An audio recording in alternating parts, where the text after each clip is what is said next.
समझ नहीं आ रहा अपने सैलरी इंक्रीमेंट का क्या करूं। बेटा इतना क्या सोच रहा है? अपने म्यूचुअल फंड्स के एसआईपी का टॉप अप करा ले। This is the right time. क्या समझ में नहीं आया? बेटा इतना क्या सोच रहा है? अपने म्यूचुअल फंड्स का एसआईपी टॉप अप करा ले। This is the right time. अब समझा।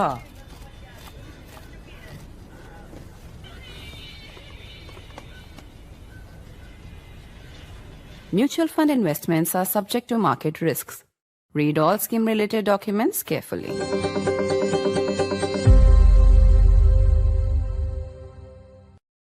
In the end, 3.5 hours was all it took for a big strategic recalibration between India and the UAE. This at a time when Pakistan is claiming a pact with Saudi Arabia and Trump is inviting India, Pakistan, and 58 other countries, including Russia and China, to the so-called Gaza Peace Board. How do we read the India-UAE Pact in an ever volatile world in the age of Trump? I'm Barkha, you're with the Mojo story. On the program today, the deal between India and the UAE was eventually 10 times bigger than the Saudi Arabia-Pakistan Pact. And it took a little over 3 hours to forge. It was a lightning visit and a visit where Prime Minister Modi addressed the UAE leader as his brother. You can see those images there. The outcome was dramatic. We're talking about a $200 billion trade deal and 90 minutes that took to forge it. The timing of the deal is all important. Of course, at first glance, it may be seen as a counter, a strategic move on the chessboard of geopolitics to the Saudi Arabia-Pakistan pact that has been compared to a NATO-style pact. Of course, in the age of Trump, that parallel may be quite ironic because NATO virtually has no meaning today. Trump has shared a post where he shows both Canada and Greenland as part of the United States of America. But of course, Pakistan must be jolted, and yet the deal must be seen as going well beyond countering Pakistan and Saudi Arabia and the pact between them. We live in an ever-increasingly volatile time, a VUCA world as it's often called, and Trump is making it more and more uncertain every day. There is churning taking place in West Asia. There are expected US strikes in Iran. We don't know if and when, but it's certainly a possibility on the table. And then there's Trump's Gaza Peace Board, one to which he has even invited India alongside Pakistan, Russia, and China. To talk about the significance of this deal, I want to welcome a very special guest to the program today. General Atta Hasnain is with us. Let me introduce him first up. He's, of course, the former General Officer Commanding of the 15th Corps. Has an excellent article on the deal that I encourage all of you to read. Welcome, sir. Always a pleasure. Veteran diplomat, Ambassador Prabhu Dayal is with us. Welcome, sir. Seeing you after ages. Welcome back to the program. And also joining us is Dr. Tara Karta, one of our finest strategic affairs minds. Welcome, all three of you, to the program. General Hasnain, let me start with you. One sentence that really leapt out of your excellent article was that sometimes the shortest visits have the longest implications. And, you know, this was meant to be a couple of hours. It ended up being a little over 3 hours. And, you know, we know the outcome. What is the biggest takeaway for you? There is, of course, the value of the trade deal that has been agreed to. Do you see it as a kind of direct counter to the Saudi-Pakistan pact, or does it need to be seen in a much larger framework than that? Thank you, Barkha. Thank you for inviting me for the program.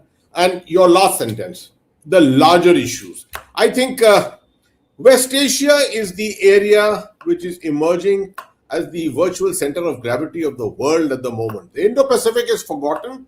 Europe is there as a runners-up at the moment. And of course, a lot of attention on Greenland and homeland security of the United States. But it is West Asia which is forming the fulcrum of everything. Turkey, Iran, Saudi Arabia, the UAE, lots of countries coming together into this whole game. Pakistan from South Asia joining in. And of course, India, the middle part, among the bigger elements also coming into it. When you look at this entire game and you see the recalibration going on, you will realize that there is no end game at the moment. This is just the start point. This is a complete recalibration which is going on in West Asia post the end of the Gaza conflict. Well, the Gaza conflict has ended in terms of violence, but not everything else. But at the end of the Gaza conflict, the weakening of Iran after the joint Israeli-US strikes against Iran, a lot of things have changed, and therefore it was essential that a recalibration will take place. Countries such as Saudi Arabia, Qatar, UAE, etc., are relooking and reviewing their entire security, and you find external players like Pakistan becoming important in this entire game. So we have not reached anywhere, not even halfway in the recalibration process, which is on at the moment. This particular visit, the way I see it, MBZ's visit, was an aspect of reassurance more than anything else. I think you wrote that the very fact of the visit was almost more important than its outcome because of the way it happened. It was like, a major world leader can just drop by, have a meeting with the Indian leader and leave. I think the very important aspect of it from an Indian point of view was that the last 11 or 12 years of Mr. Modi's hard work on West Asia seems to be completely paying off.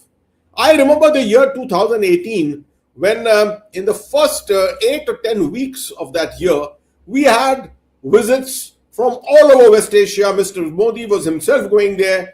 He going to Abu Dhabi, looking at the temple land at that particular time, Jordan, Palestine, all over the West Asian areas. And I don't know how many visits he has made to that region, how many people have come from there to India. So this is a very important relationship which he decided, and the UAE forms probably the hub of the entire thing.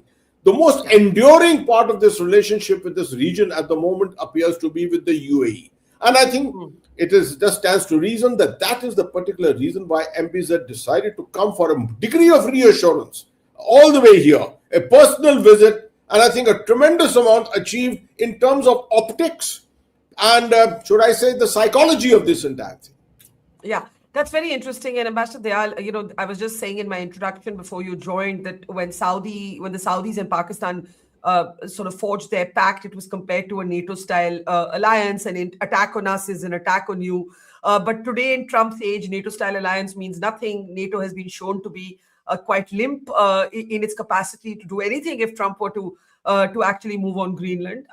So that notwithstanding, what for you is the most important thing? And can we talk also a little bit about Trump's invitation to India on this so-called Gaza Peace Board? Well, first of all, thanks for having me on your show. I must apologize for being a little late, but that's entirely because your office had called me and said that I should join only at 6:10. I'm sorry for the miscommunication. Sorry, sir. Go ahead. They told me some other recording was going on, so I timed myself for 6:10. Now, General Hasnain has been absolutely correct in pointing out that West Asia now is the center of focus of the global strategists. It is the most important area. There is, of course, Greenland, which you just referred to, where things are moving in a direction which no one really can tell. As General Hasnain said, the Far East and the Indo-Pacific seem to have lost out in comparison to West Asia. And indeed, there are so many things happening in West Asia that demand great attention.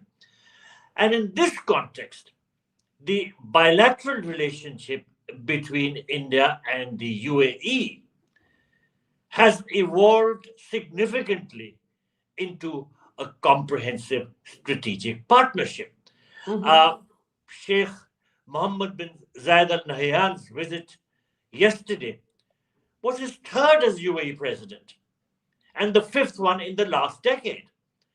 So this high frequency of visits highlights, as you yourself said, that India is a top-tier priority for Abu Dhabi.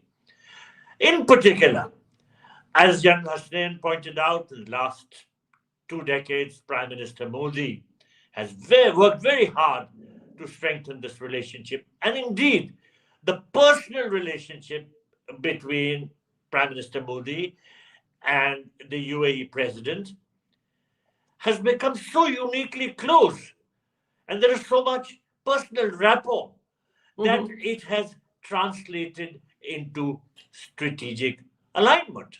Let me recall that Sheikh Mohamed had conferred the UAE's highest civilian award, the Order of Zayed, on Prime Minister Modi.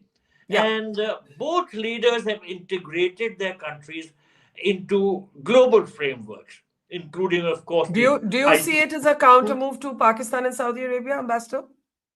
Well, the Pakistan-Saudi Arabia equation was something that had become a source of worry to us. The geopolitical landscape of West Asia was significantly altered by the Pakistan-Saudi Arabia Pact, which was signed in September last year, and which included a clause stating that an attack on one country is an attack on both. And this was modeled after NATO's Article 5. Yeah. Later, of course, in January this year, a few days earlier, Turkey also joined this arrangement. So it was being enlarged as an Islamic NATO. Now, New Delhi remained wary of the implications for India-Pakistan relations and the potential for shared military resources in the event of a conflict.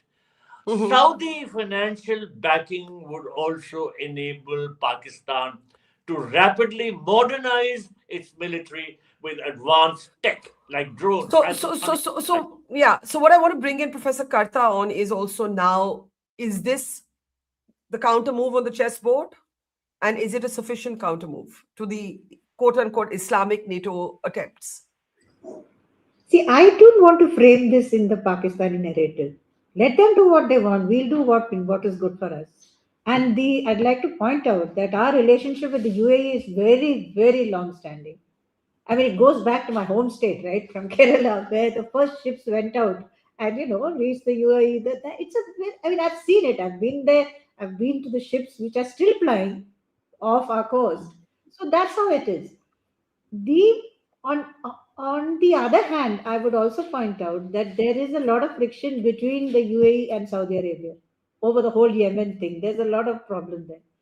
Whether the UAE is using us to balance this out, maybe, but it's also the UAE, both countries. I mean, what we would like to do is to get in there and get these two actors together, Saudi Arabia and the UAE, on the same page and stop tensions. That's what ideally India would like to do. And both countries are on a modernization blitz. I mean, it's a kind of competition to see who gets where with the best AI, best tech, best. So in this, whether we have a huge defense footprint, I don't know. But our exercises with them, as I'm sure General Hasnain will agree, we've had regular naval exercises with them. All that, there's a very good partnership going. The Saudi-Pak defense deal, I just want to point this out. It is hinged on debt. You know what I mean? It is sorry, 1 second. It is hinged on Saudi Arabia's debt to Pakistan. I'm sorry, the other way around. Pakistan's debt to Saudi Arabia. It's a deal where they say, okay, oh, for heaven's sake. It's okay. Get that. Let me get General Hasnain to step in while you fix that. And General Hasnain, I think this is an interesting point about the tensions between the Saudis and the UAE over Yemen. Is this a balancing, is India being used as a balancing factor? And if so, no problem as long as it works smoothly for us. If you want to quickly respond while Dr. Karta fixes her computer.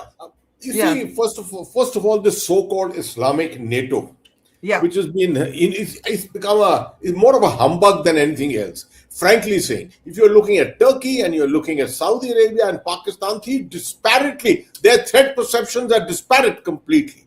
Turkey looks more in the general area of the Mediterranean, is also got ambitions to spread into West Asia, take over the leadership of the Islamic world, etc. from Saudi Arabia. It is actually in competition with Saudi Arabia, right? It is also in competition against Iran. So its perceptions are very different. Pakistan is the weakest element in this entire thing, militarily perhaps strong. Saudi Arabia suffering at the moment from a downturn in overall strategic confidence with this so-called upcoming failure of the NEOMs, the whole program, 2030, the whole program of transition from energy to trade-based and service-related economy, etc. This has led to a general downturn in this overall strategic confidence. This is what has led Saudis to look at Pakistan in terms of its strategic security, more of a psychological thing than anything, a backing which they have created.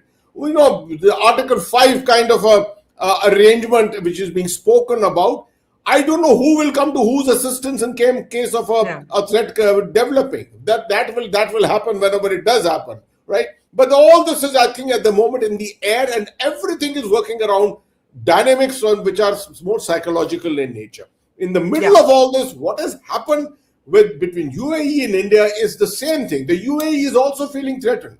It's feeling threatened and isolated in the middle of all these developments, and is looking for its own strategic confidence. India, coming to India, seeking that kind of reassurance, has obviously added to stature. So overall strategic stature of the UAE. Dr. Karta, if you're all set, I'll let you complete your point, ma'am. Yeah, the whole, like General Hasnain said, the Saudi defense deal, all that stuff, there was a lot of ifs and buts, if you remember, after that, about the nuclear umbrella, that it's there, it's not there. Pakistan is extremely good at marketing. They will market everything to see like this is the ultimate ever. However, the mutual defense deal is a thing, and as General Hasnain says, who's coming to whose defense, I don't know. The Pakistanis have always been on Saudi soil. They've always been operating there. So it's actually not that much of a biggie. So I don't want to link the visit of UAE to this. This is our independent policy, which has been extremely fruitful. With this government, our West Asia policy has taken a complete overhaul. So we have good relations with the Saudis as well. Right. So let me now then address the tough question in the room, and I'll start with you, Ambassador Dayal. Trump makes an offer to India to join the so-called Gaza Peace Board. Now, Bloomberg reports that there's a $1 billion price tag to this. We await more details. The other invitees include Pakistan and so on, but it was pointed out, I think, by Sushant Sareen yesterday on this program that we also sit with Pakistan at forums like SCO, so let's not get fixated on that. The only question to ask ourselves is, A, what's in it for us? Could it lead to an easing of tensions on the tariff front? But argued on the other side, do we really want to get involved in this mess that the world has not actually been able to agree on? It's one of the most polarizing issues in the world. What would you say? How should India respond to Trump's offer? Of course, Trump has asked about 60 countries to join. So the offer made to us is nothing unique. And as you said, there is a $1 million price tag for a permanent membership. But he has also invited people to join just for 3 years, and then there is no price tag. Nonetheless, how successful an idea is this peace board going to be? First of all, the task in Gaza is to establish peace properly. That has not yet happened. There is a ceasefire, but the Israelis have been stressing on Hamas disarming, and Hamas has refused to do that. So the situation continues to be quite uneasy in that sense. Moreover, the task of rebuilding Gaza is enormous, and it needs funding of a colossal amount. Now, who's going to put in that money? So Trump wants other countries to come in and put in money and rectify the damage which his closest ally, Israel, has done. Who wreaked havoc on Gaza? It was the Israelis, and they were not checked. Now, other countries must come in and pitch in money and rebuild. I think that there will be a lot of wariness and a lot of caution amongst countries in regard to this offer. We will have to look at it very seriously. In any case, we are not for a stabilization force in Gaza. which is not under UN control. We don't want such a stabilization force under Trump's control. Absolutely. But here's the problem, Dr. Karta. You already have the bruised ego of Trump when it comes to India a couple of times over. You have Operation Sindoor. We know that story. You have Howard Lutnick now saying that even on the trade deal, he expects the Prime Minister to call him. The MEA made it clear that the Prime Minister has actually spoken to Trump 8 times. But, you know, he's not going to do the asking, as it were, in the way that Trump expects. Now, imagine if in all of this, India says no. I mean, I think India is going to have to buy time and, you know, wait to see how this unfolds. What would you say, Dr. Karta? I think what you said at the beginning as a tightrope walk, that is absolutely right. This is totally tightrope, right? Yeah. But the thing is, he's invited Russia and China as well.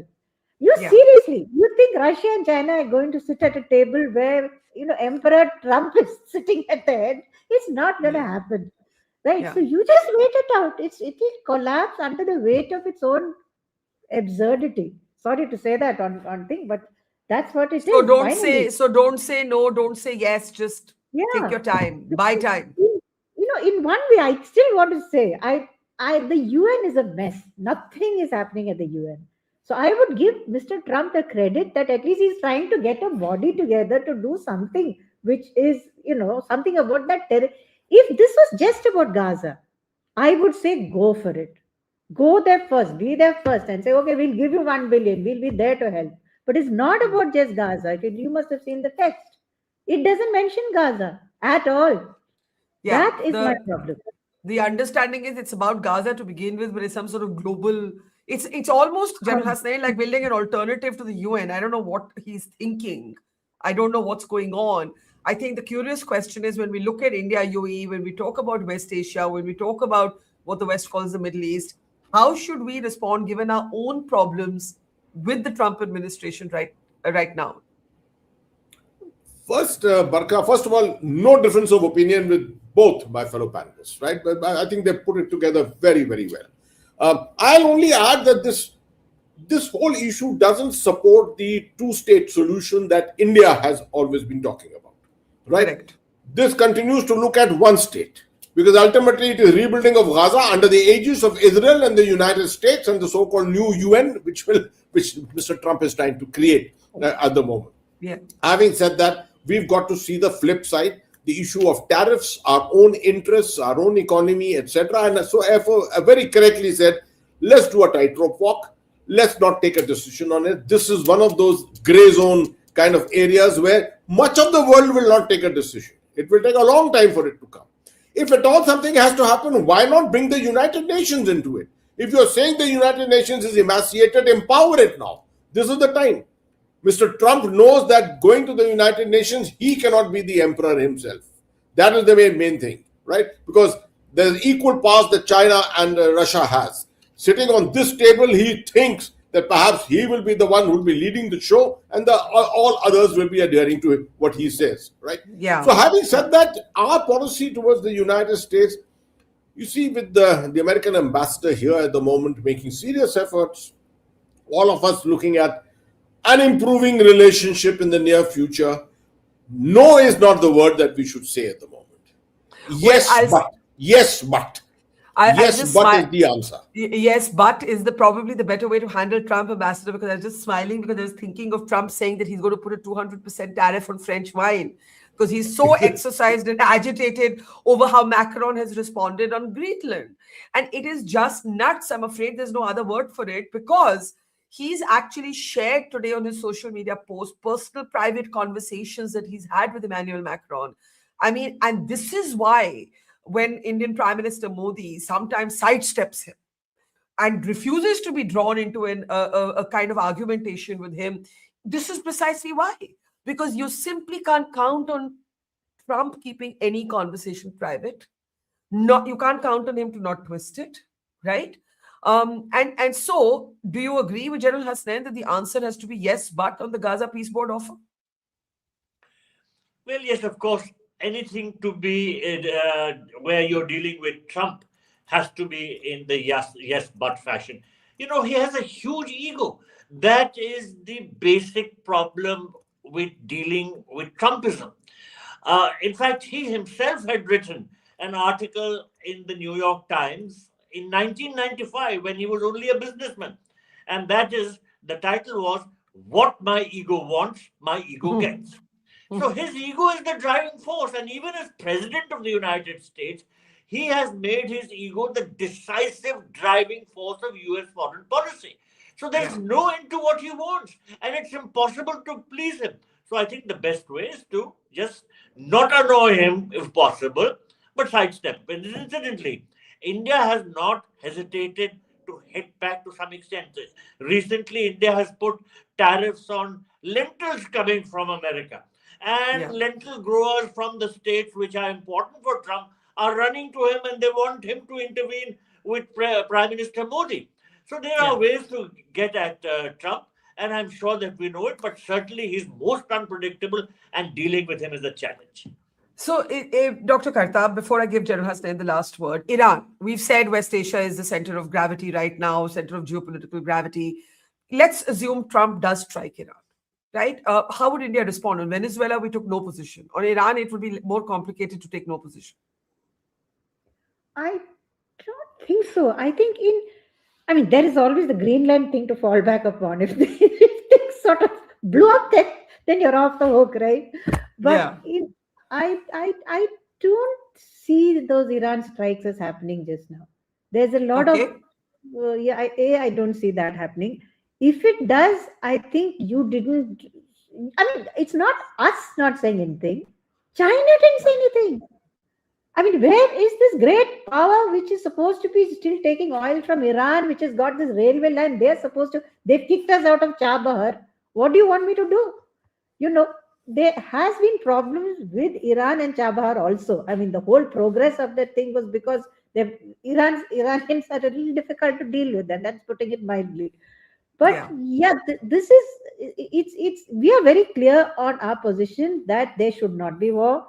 That even with Israel, we've been saying, listen, let's put an end to this. But I think it's time we started upping our, the wolf warrior aspect in getting the global south in quotes, whoever those countries are, which I'm not terribly clear, get them together to have some kind of a pushback against what's happening. This is ridiculous. You go to Greenland, you go to Iran, you go to something else. Someone has to stand up. And please believe me, it's not just the US, sir. There is Denmark also involved in much of what's happening in Greenland. It's not a black and white situation. Okay. General Hasnain, I feel a little more skeptical about the capacity of the Europeans to actually take on Trump.